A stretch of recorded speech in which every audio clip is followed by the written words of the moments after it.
जग तारन शीतला कर रखवारी मोर गाँव के। जग तारन शीतला कर रखवारी मोर गाँव के। झन आए अब कोनो अलहन मैया वो, झन आए अब कोनो अलहन पौरी परो तोर पाँव के। जग तारन शीतला कर रखवारी मोर गाँव के। जग तारन शीतला कर रखवारी मोर गाँव के।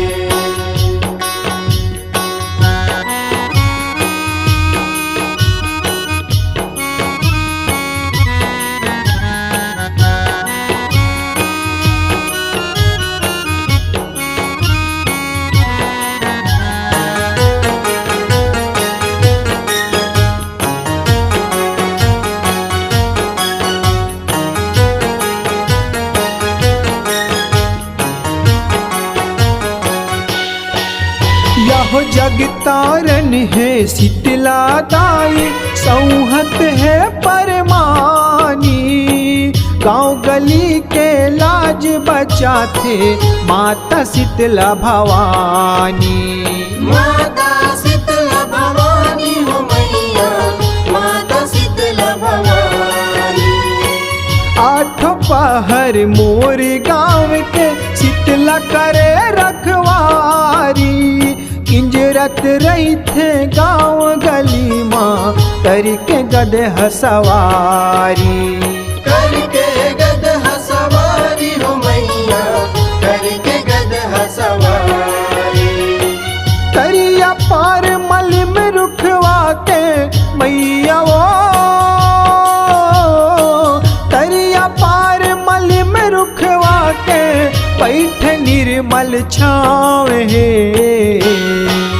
जग तारन शीतला कर रखवारी मोर गाँव के। जग तारन शीतला कर रखवारी मोर गाँव के।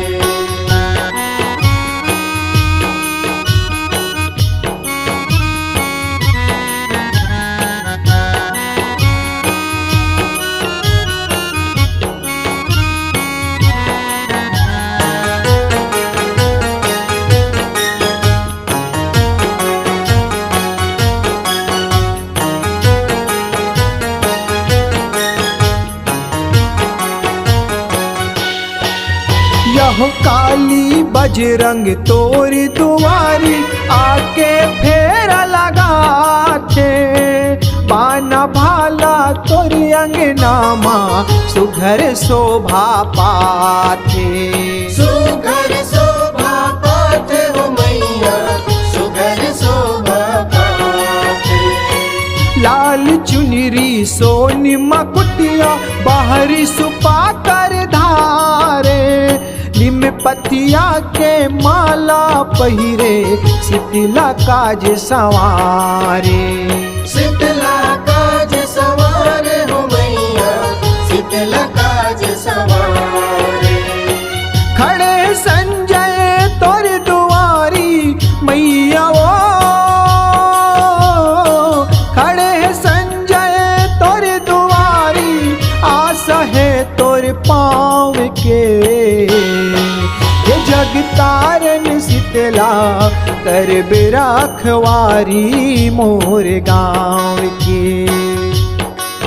जग तारन शीतला कर रखवारी मोर गाँव के। झन आए अब कोनो अलहन मैया वो,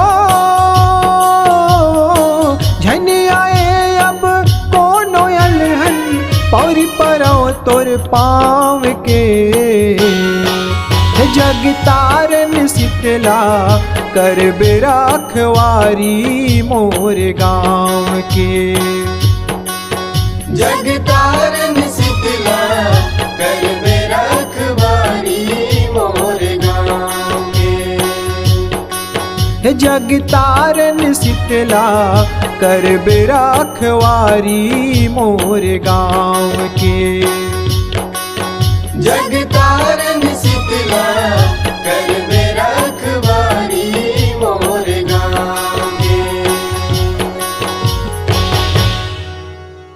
अपने आवाज को एक नया आयाम देने के लिए चले आइए समृद्धि डिजिटल रिकॉर्डिंग स्टूडियो, खैरागढ़।